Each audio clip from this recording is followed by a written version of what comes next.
Jadi kalau lu pengen jadi orang yang kaya banget, apakah lu bisa lewat jalur ini? Ya enggak. Tapi gue kasih tau ke lo ya di sini ya, gaji bulanan ini merupakan sesuatu yang stabil, dan stabil itu juga mahal. Jadi sesuatu orang, kalau lu pengen ngambil sesuatu yang asimetrik, ya itu bisa nggak stabil. Ini again ya, gue disclaimer juga, gue bukan merendahkan orang yang punya gaji bulanan, tapi terkadang ya ada beberapa orang yang emang pengennya stabilitas, dan ini stable gitu. Tapi kalau kalian yang pengen jadi orang kaya, lu nggak bisa cari stabil, karena tidak ada kamu stabil dalam entrepreneurship atau dalam menjalankan bisnis. Sedangkan contohnya ya, lu jadi content creator.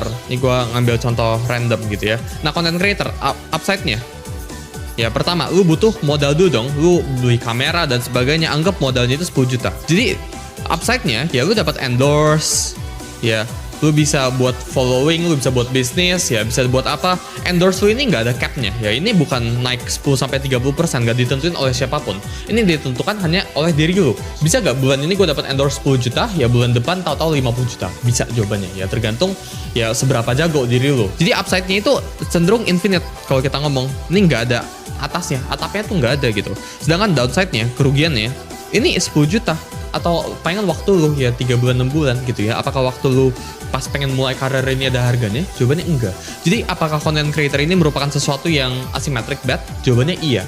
Jadi dalam dunia apapun itu yang lu kerjakan ya, lu harus belajar buat ambil sesuatu yang asimetris. Nah sekarang ya, ini on paper ya, secara tulisan ini mungkin terdengar itu masuk akal buat kalian, tapi kenapa nggak semua orang melakukan ini? Karena ada satu kata yang namanya itu loss aversion, dimana orang itu lebih takut buat rugi, kayak yang gue tadi bilang. Karena manusia itu pada awalnya didesain untuk survive ya, bukan buat cari wealth yang gila-gilaan gitu ya. Mereka juga punya status dan punya keluarga.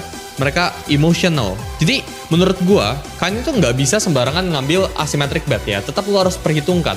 Kalau misal gue sebut di sini ya, lu buat content creator atau enggak lu buat bisnis deh. Kita buat contoh yang baru. Buat bisnis ya, upside-nya itu misal 100M contohnya, 100 miliar ya, lu bisa bikin infinite cabangnya gitu ya.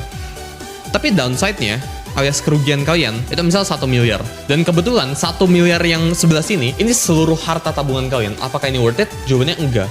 Jadi enggak semua asymmetric bet itu bisa ambil ini kalau lu pakai uang, tapi ketika lu ambil, lu tetap harus mempertanyakan apa yang gue hilang ya. Kalau gue rugi, apa yang gue hilang gitu. Enggak semua asymmetric bet itu bagus ya, enggak semua asymmetric risk itu harus lu ambil gitu ya.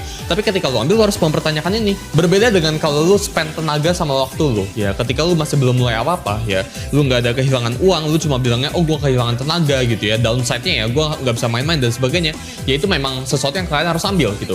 Tapi ketika lu udah punya tanggungan dan resikonya itu real ya, bener-bener terukur, bukan sekedar oh gue kehilangan waktu gue, tapi resikonya itu keluarga kalian atau resikonya itu teman kalian dan sebagainya, itu yang kalian nggak boleh ambil.